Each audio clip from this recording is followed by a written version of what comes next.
여호와께서 다스리시니 만민이 떨 것이요 여호와께서 그룹 사이에 좌정하시니 땅이 흔들릴 것이로다.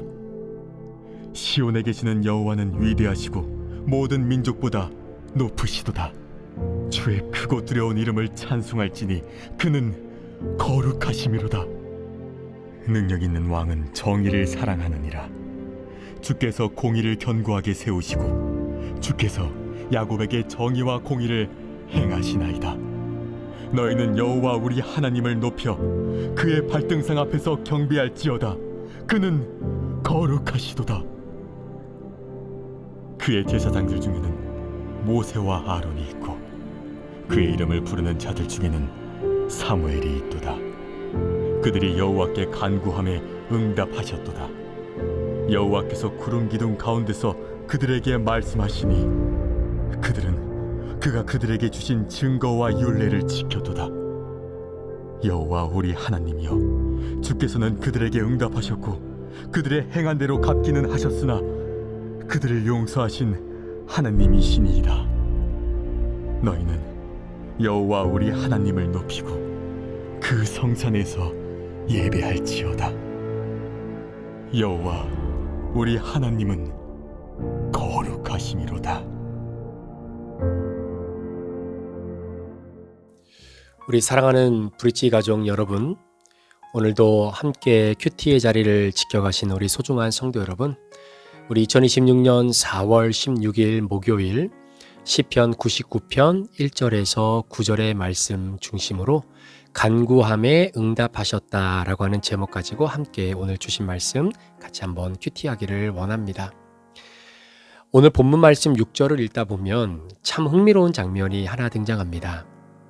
하나님께서 특별히 세 사람의 이름을 언급하고 계시는데요. 바로 모세와 아론 그리고 사무엘이라고 하는 사람입니다. 자, 그리고 나서 이 세 사람에 대해서 이렇게 말씀을 하십니다. 그들은 여호와께 간구하였고 여호와께서 응답하셨도다. 저는 이 구절을 읽으면서 자연스럽게 한 가지 질문이 떠오르게 됐는데요. 왜 이 세 사람일까? 그리고 더 중요한 질문은 도대체 이 사람들은 어떻게 하나님께 간구하고 기도했기에 하나님께서 그들의 간구에 응답하셨을까라고 하는 질문이었습니다. 사실 우리는 모두 기도합니다. 여러분, 기도는 신앙생활에서 너무나 익숙한 일이죠. 우리에게 어려움이 있을 때, 답답할 때, 무엇인가를 결정해야 할 일이 있을 때 우리는 하나님께 기도합니다. 그런데 가만히 생각해 보면 기도하는 사람은 많은데요. 응답받는 기도의 사람은 그렇게 많지 않은 것처럼 느껴질 때가 있습니다. 도대체 그 차이는 어디에서 오는 것일까요? 오늘 본문을 기록하고 있는 시편 기자는 그 답을 아주 담담하게 그리고 분명하게 우리에게 설명해 주고 있는데 7절 말씀에 이렇게 기록합니다. 여호와께서 구름 기둥 가운데서 그들에게 말씀하시니 그들은 그가 그들에게 주신 증거와 율례를 지켰도다 라고 말입니다. 여기서 제 눈에 들어왔던 한 단어가 있습니다. 바로 지켰도다 라는 겁니다. 이들은 단순히 기도를 열심히 했던 사람들이 아니었습니다. 물론 열심히 기도도 했겠지요. 하나님께서 주신 말씀을 듣고 그 말씀을 삶 속에서 지켜냈던 사람들의 간절한 기도였다라는 것이죠. 다시 말씀드리면 이 세 사람의 기도는 말로만 드려진 것이 아니라 입술로만의 기도가 아니라 삶으로 이어지는 기도였다라는 것입니다. 그런데 그 기도가 무엇을 기반으로 한 기도입니까?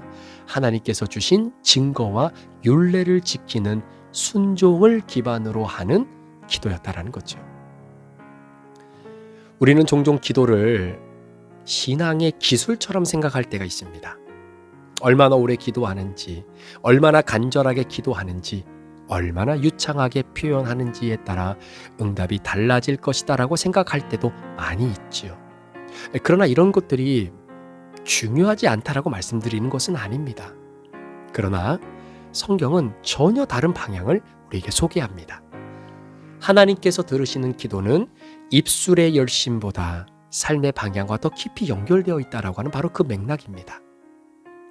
여러분, 모세를 떠올려 보면 모세는 하나님과 특별한 관계를 누렸던 사람이 있죠. 성경은 모세가 마치 하나님과 친구처럼 대화했다라고 표현하기도 합니다. 그러나 모세의 삶을 자세히 들여다보면 모세의 중심에는 늘 순종이 있었습니다. 광야에서의 수많은 어려움 속에서도 모세는 하나님의 말씀을 따라 움직였죠. 여러분, 대제사장이었던 아론 역시 마찬가지 아닙니까? 제사장으로서 하나님 앞에 서게 되어지는 그의 삶은 철저하게 하나님이 정하신 방식에 따라서 이루어졌던 삶이었습니다. 그리고 마지막으로 등장하는 사무엘은 어떻습니까? 어릴 때부터 이렇게 고백하지요. 주님, 말씀하옵소서. 주의 종이 듣겠나이다 라고 고백했던 사람입니다. 듣고 순종하는 삶이 바로 이 세 사람의 인생에 평생 이루어졌던 것을 보게 됐죠. 그래서 이 세 사람에게 공통적으로 발견되는 한 가지는 분명합니다. 모세와 아론과 사무엘은 하나님께 기도하기 전에 이미 하나님께 순종하는 삶을 살고 있었고, 그 순종의 삶을 그들의 삶의 기도로 하나님 앞에 올려드렸던 사람이라는 겁니다. 어쩌면 하나님께서 그들의 기도에 응답하신 이유는 세 사람의 기도가 특별해서라기보다 그들의 삶이 하나님을 향해 있었기 때문일지 모릅니다. 그런 의미에서 오늘 저와 여러분의 기도를 한번 돌아본다고 한다면, 여러분, 모세나 아론이나 사무엘이 했던 그 기도와 오늘 우리가 드리는 기도의 내용에 별반 차이가 있을까요? 저는 특별히 없다라고 생각합니다. 그럼에도 불구하고 오늘 성경에 이 세 사람의 이름이 거론되어 하나님께서 이들의 기도에 응답하시고 간구에 응답하셨다라고 수천 년이 지난 영원하신 하나님의 말씀에 남아있는 그 이유가 무엇일까? 또 한 가지 제 눈에 띄었던 표현이 있었는데요. 자, 하나님께서 구름 기둥 가운데서 그들에게 말씀하셨다라고 하는 구절입니다. 이것은 단순한 사건을 묘사하는 것이 아니라 어떻게 보면 이 세 사람과 하나님과의 관계에 대한 이야기를 하고 있는 것이 아닐까라는 생각을 하게 되었는데요. 자, 하나님과 이 세 사람의 사이에서는요, 이례적인 만남이 아니라 지속적인 교제가 있었다라는 사실입니다. 아론과 그리고 모세, 사무엘은 본인들의 인생에 필요할 때만 하나님을 찾아 나선 것이 아니라 늘 하나님과 함께 살아갔던 사람들이었습니다. 우리는 종종 기도를 내 인생에 맞닥뜨린 그 문제를 해결하는 수단처럼 사용할 때가 있습니다. 그러니까 일이 잘 풀리지 않을 때, 상황이 어려울 때 하나님을 찾아갔죠. 물론 그것도 중요합니다. 그런데 성경이 우리에게 계속해서 기도의 모습과 관련돼서 보여주는 것이 뭐냐면, 기도는 단순한 요청이 아니라 관계라는 겁니다.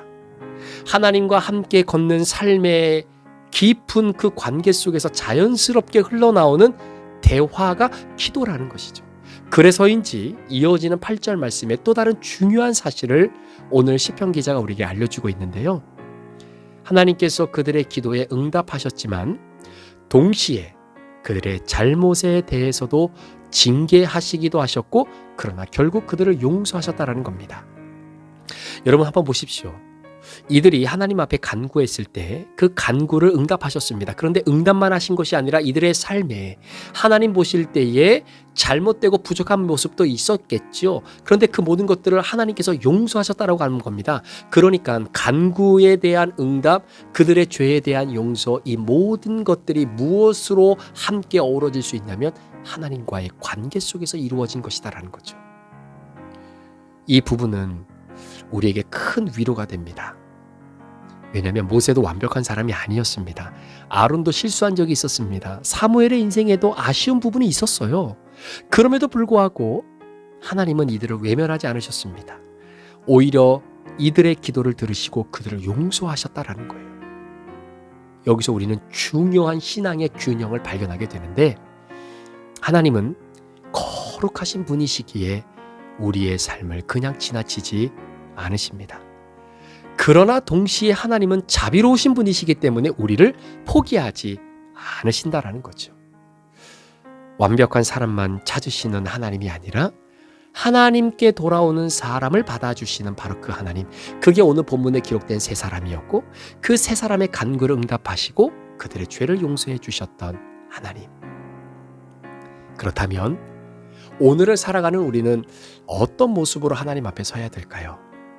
먼저 말씀을 향한 태도를 돌아보게 되는 겁니다. 우리는 말씀을 얼마나 듣고 또 얼마나 그 말씀을 삶의 현장 속에서 지켜내고 있는지 한번 생각해 보게 됩니다. 여러분, 우리가 하나님이 주신 이 66권의 말씀을 어떻게 완벽하게 다 지켜낼 수 있겠습니까? 그렇게 지켜내지 못할 때도 많지요. 그럼에도 불구하고 적어도 우리의 심령이 하나님께서 원하시는 방향으로 나아가고자 하는 마음이 우리 안에 있는지를 돌아볼 필요가 있다라는 겁니다. 그리고 하나님과의 관계를 점검해 보는 거죠. 기도가 특정한 시간과 상황에만 머물러 있는 기도는 아닌지, 아니면 일상 속에서 하나님과 계속해서 대화로 이어가며 살아가고 있는지 한번 생각해 보는 것입니다. 여러분, 짧은 기도라도 좋습니다. 하루 중에 하나님을 자주 떠올리시고 그분께 마음을 여는 것이 중요합니다. 오늘도 커스터머를 만나십니까? 하나님 어떻게 해야 됩니까? 오늘도 직장으로 나아가십니까? 하나님 어떻게 일들을 해결해야 됩니까? 오늘도 여러분의 삶의 자리에서 하나님, 내가 이렇게 저렇게 살아가야 되는데 어떻게 하면 좋겠습니까? 계속해서 하나님을 떠올리시고 그 성령 하나님께 여러분의 마음을 고백해 보십시오. 그리고 마지막으로 회개의 자리로 나아가는 겁니다. 우리는 넘어질 수밖에 없는 존재. 그러나 중요한 것은 어떻게 하면 넘어지지 않을 것인가가 아니라 넘어졌을 때 어디로 향하느냐라는 것이죠. 하나님께로 돌아오는 마음, 다시 그분 앞에 서려는 태도, 그것이 하나님께서 기뻐하시는 모습입니다. 사랑하는 성도 여러분, 오늘 시편 99편에 등장하는 세 사람은 어떻게 보면 신앙의 위인들이었죠. 그럼에도 동시에 우리와 같이 연약함을 가진 사람들이기도 합니다. 그럼에도 불구하고 이들의 기도가 간구가 응답받았던 이유는 그들의 삶이 하나님을 향해 열려 있었고 순종하는 마음, 하나님과 함께 하려고 하는 관계 속에서 이어지는 삶, 그리고 넘어졌을 때 다시 하나님께로 돌아가는 회복의 영적인 탄력성이 그 누구보다도 깊었던 바로 그들의 기도를 하나님께 연결시켰기 때문입니다. 어쩌면 하나님은 오늘도 이와 같은 사람을 찾고 계실지 모르겠습니다. 완벽한 사람 아닙니다. 하나님과 함께 걸으려고 하는 사람. 기도가 입술로만의 말뿐이 아니라 우리의 삶으로 하나님을 향한 바로 그 사람. 그리고 실패 속에서도 다시 하나님께 나오기를 애쓰는 사람.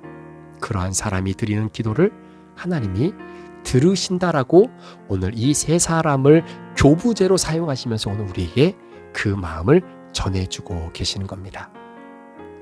오늘 이 말씀을 저와 여러분의 마음에 담고 조용히 결단할 수 있기를 소망합니다. 더 잘 기도하려고 애쓰기보다 더 하나님께 가까이 가는 삶을 선택하는 것. 더 많은 말을 하려고 하기보다는 하나님의 말씀을 더 잘 듣고 순종하려고 하는 삶. 그리고 안 넘어지려고 애쓰기보다는 넘어졌을 때 하나님께 돌아오는 그 결단. 그렇게 우리가 오늘도 살아갈 때에 우리의 기도 역시 하나님 앞에 다 있음을 경험하게 될 것입니다. 그리고 우리 역시 하나님께서 응답하시는 이 기도의 사람으로 바로 하나님의 마음과 생각에 다시 한번 새겨지는, 바로 오늘 본문에 기록되는 세 사람의 이름처럼 그렇게 새겨지는 은혜가 저와 여러분 가운데 있기를 예수님의 이름으로 간절히 축원합니다. 기도하시겠습니다. 살아역사하신 아버지 하나님, 오늘 모세와 아론과 사무엘처럼 하나님과 동행하며 순종하는 삶을 살게 해 주십시오. 우리의 기도가 하나님께 상달되어 응답받는 은혜를 누리길 원합니다. 하나님 앞에 드리는 기도는 단 하나도 땅에 떨어지는 공기도가 없기에 하나님 앞에 차곡차곡 그 기도가 쌓여지고 그 기도가 하나님과의 관계 속에서 우리가 넘어질 때마다 주님께로 돌아오고자 하는 회복의 탄력성을 늘 주님께로 집중하는 그 삶을 통해 아름답게 응답되어지는 역사가 있게 하여 주옵소서. 감사를 드리며 예수 그리스도의 존귀하신 이름으로 축복하며 기도합니다. 아멘.